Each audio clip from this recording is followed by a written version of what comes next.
There's a quotation that I almost used in the Harry Potter book. In magic, man has to rely on himself. But that's the perennial appeal of magic, the idea that we ourselves have power and we can shape our world. I came from a place where I was a single mother, and it really was hand to mouth at one point. It was as literally as poor as you can get in Britain without being homeless at one point.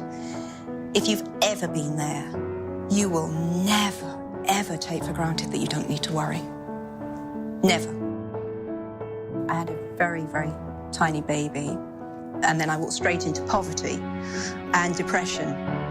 Clinical depression is a terrible place to be because it's not sadness. Sadness is not a bad thing, you know, to cry and to feel, but it's that cold absence of feeling.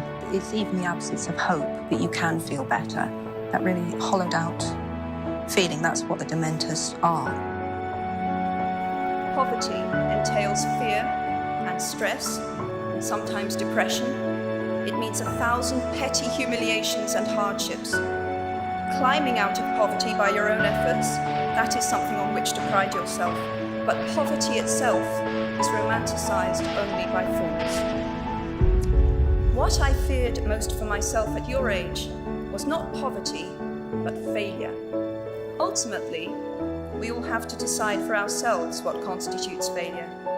But the world is quite eager to give you a set of criteria if you let it. So I think it fair to say that by any conventional measure, a mere 7 years after my graduation day, I had failed on an epic scale. An exceptionally short-lived marriage had imploded, and I was jobless, a lone parent, and as poor as it is possible to be in modern Britain without being homeless. The fears that my parents had had for me and that I had had for myself had both come to pass. And by every usual standard, I was the biggest failure I knew. I had no idea then how far the tunnel extended, and for a long time, any light at the end of it was a hope rather than a reality. So why do I talk about the benefits of failure? Simply because failure meant a stripping away of the inessential. I stopped pretending to myself that I was anything other than what I was, and began to direct all my energy into finishing the only work that mattered to me. Had I really succeeded at anything else, I might never have found the determination to succeed in the one arena where I believed I truly belonged. I was set free because my greatest fear had been realized, and I was still alive, and I still had a daughter whom I adored, and I had an old typewriter and a big idea. And so rock bottom became the solid foundation on which I rebuilt my life. You might never fail on the scale I did, but some failure in life is inevitable. It is impossible to live without failing at something, unless you live so cautiously that you might as well not have lived at all, in which case you fail by default. So given a time turner, I would tell my 21-year-old self that personal happiness lies in knowing that life is not a checklist of acquisition or achievement. Your qualifications, your CV, are not your life, though you will meet many people of my age and older who confuse the two. Life is difficult and complicated and beyond anyone's total control, and the humility to know that will enable you to survive its vicissitudes.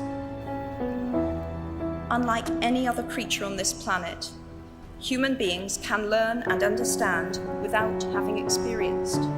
They can think themselves into other people's places. Written by the Greek author Plutarch. What we achieve inwardly will change outer reality. That is an astonishing statement, and yet proven 1,000 times every day of our lives. It expresses in part our inescapable connection with the outside world, the fact that we touch other people's lives simply by existing. But how much more are you likely to touch other people's lives? We do not need magic to transform our world. We carry all the power we need inside ourselves already. We have the power to imagine better. In first Harry Potter book, Dumbledore says to Harry, the happiest man alive would look in the mirror and see himself exactly as he is. So I would have to say that I'm pretty close. As is a tale, so is life. Not how long it is, but how good it is what matters. I wish you all very good lives.